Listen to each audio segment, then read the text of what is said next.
Masalah sebetulnya bukan di ijazah. Siapa mereka dan ada sesuatu di balik itu, mungkin itu sebagai target perjuangan. Kenapa ijazah Pak Jokowi ini tidak dipersoalkan pada saat pemilihan presiden, pemilihan wali kota, pemilihan gubernur DKI, ya kan? Kok setelah menjadi presiden di akhir jabatannya dan kemudian saat ini tidak lagi sebagai presiden terus dipersoalkan? Ya silahkan dihadapi saja, ya kan? Dihadapi saja.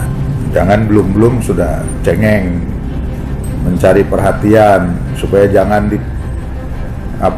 dipidanakan, ya kan? Ada pidana yang dihadapi, ini menjadi efek jerah supaya nanti tidak menjalar ke presiden ke-8 dibully lagi. Ini presiden ke-7 dibully, nanti presiden ke-8 dibully lagi, ya kan?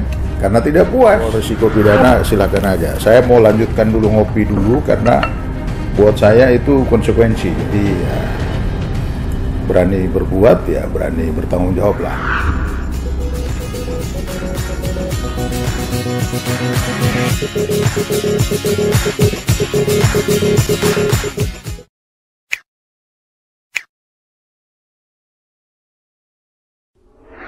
Di tengah riuhnya politik dan narasi yang saling bertabrakan, sebuah kasus kembali mencuat, menarik perhatian publik dan membelah opini bangsa.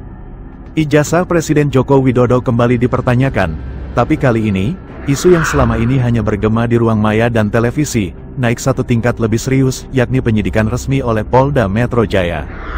Di balik sorotan kamera dan barisan pemberitaan yang menggelinding liar, muncul suara tenang dari seorang tokoh relawan, Willem Frans Ansanait, Ketua Umum Bara JP. Dengan secangkir kopi di tangan, ia menyuarakan satu pesan tegas. Ini bukan kriminalisasi, ini konsekuensi dari menyebar fitnah. Apakah ini murni pencarian kebenaran, ataukah hanya bagian dari narasi besar untuk mencoreng warisan seorang pemimpin? Semua pertanyaan itu akan dikupas lewat sudut pandang yang mungkin tak banyak didengar. Karena di balik setiap isu nasional, selalu ada cerita yang lebih dalam.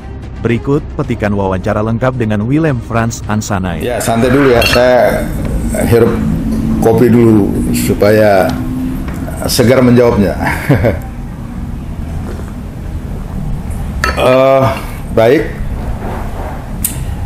menanggapi apa yang terjadi belakangan ini terkait ijazah Pak Jokowi yang dipersoalkan berulang-ulang oleh orang-orang yang saya katakan tidak senang terhadap Pak Jokowi.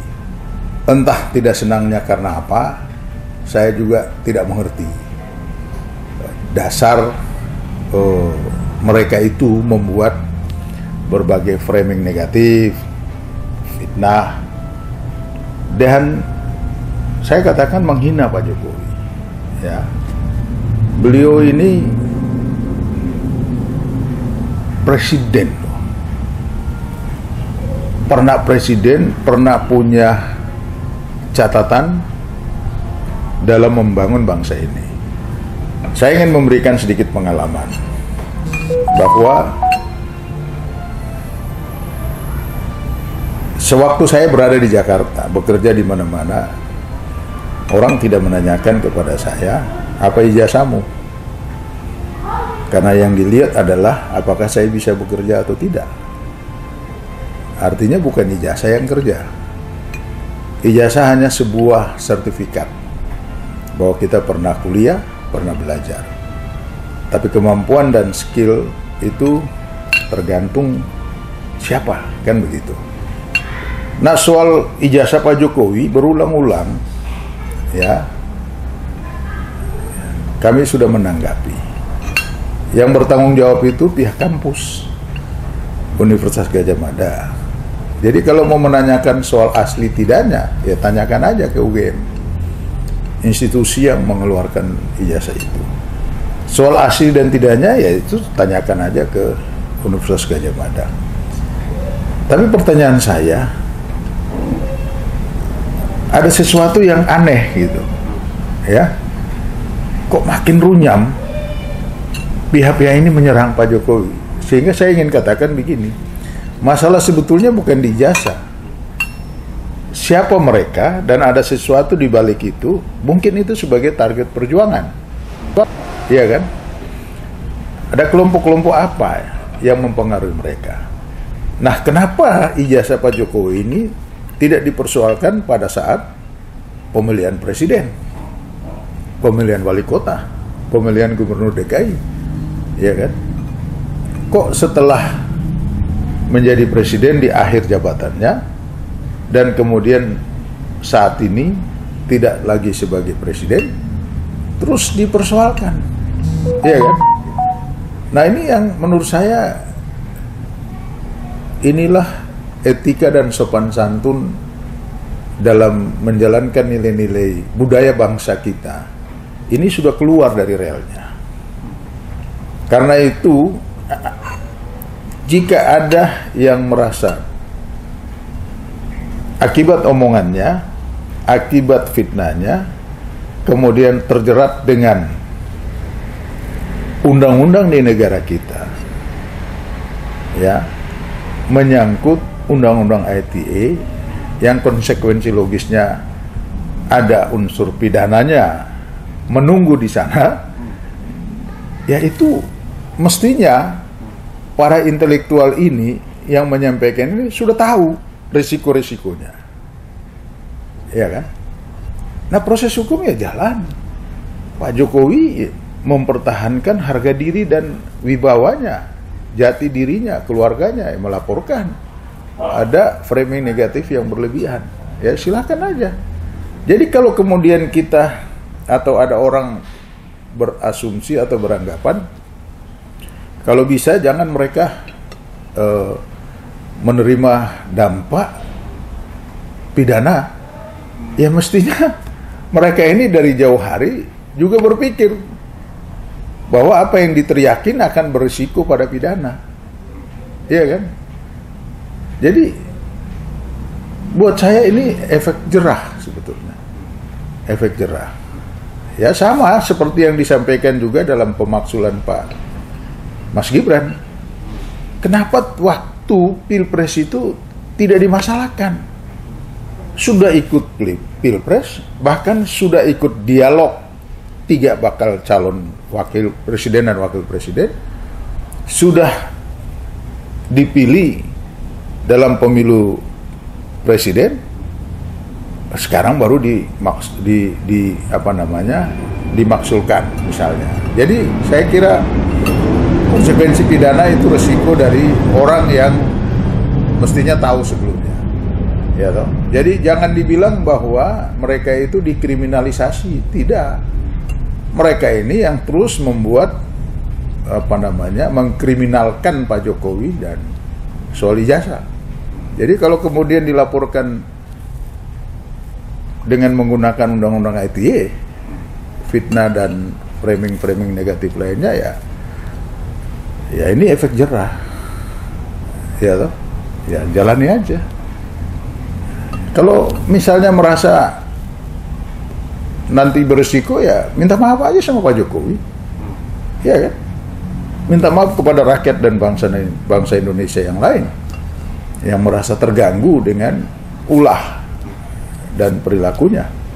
Saya kira itu pendapat saya sebagai Ketua Barjib.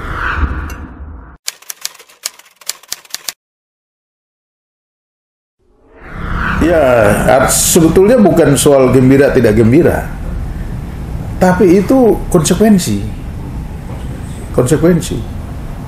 Kalau misalnya dibilang gembira mereka ditahan, sebagai manusia saya juga nggak inginkan itu, dan saya kira Pak Jokowi juga nggak inginkan itu.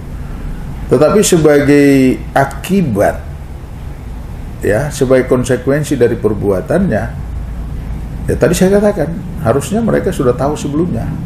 Jadi ya silahkan dihadapi saja, ya kan, dihadapi saja. Jangan belum sudah cengeng mencari perhatian supaya jangan dipidanakan, ya kan. Dan saya lihat makin gencar, makin sibuk gitu ngurusin orang gitu. Ya ngurusin aja diri sendiri, ngurusin aja masa depan bangsa ini dengan sisi yang lain, ya kan. Kalau kita membedah kelemahan pemimpin-pemimpin bangsa kita ini banyak, ya kan? Banyak. Para founding father, pendiri bangsa ini, ya gugat aja mereka. Presiden kedua, ya gugat aja. Presiden ketiga, keempat, sampai ketujuh, kedelapan ini, nanti turun lagi Prabowo jadi presiden, gugat lagi mereka ini kan. Terus sampai kapan negara kita ini bisa membangun dengan baik? Jadi menurut saya, kalaupun ada pidana yang dihadapi, ini menjadi efek jerah supaya nanti tidak menjalar ke presiden ke-8, dibully lagi. Ini presiden ke-7 dibully, nanti presiden ke-8 dibully lagi, ya kan? Karena tidak puas, mungkin ada target-targetnya yang tidak bisa berjalan, akhirnya dibully lagi, banyak isu dinaikkan lagi. Jadi ini efek jerah. Saya kira jalan aja. Jadi kalau ada pengamat yang memberikan tanggapan-tanggapan seolah-olah tidak harus dipidana, saya ya pikir para pengamat itu juga harus, pengamat itu juga harus tahu bagaimana perasaan batin Pak Jokowi. Iya kan? Batinnya yang terganggu. Pak Jokowi ini orang yang, ya bukan saya sebagai ketua umum Barajp dan dia pembina utama Barajp sehingga saya harus menyampaikan seperti ini.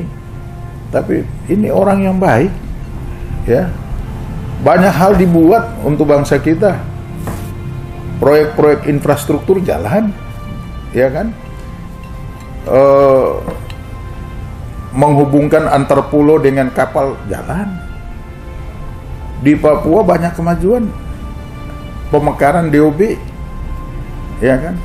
Harga yang tadinya lebih mahal disamaratakan. Ya sekarang kita nggak tahu, bisa lagi naik, belum tahu, ya kan? Nah, jadi kalau banyak hal dibikin di masa Pak Jokowi, ya mari kita hargai lah. Kita bangga Soekarno sebagai proklamator, presiden, bapak pembangunan. Yang kedua, Presiden Soeharto. Pak Habibie mendorong demokrasi terbuka. Gus Dur, ya, membuat sebuah kebijakan baru dengan perbedaan tetapi satu, pluralisme. Kemudian ya Megawati, SBY, Jokowi.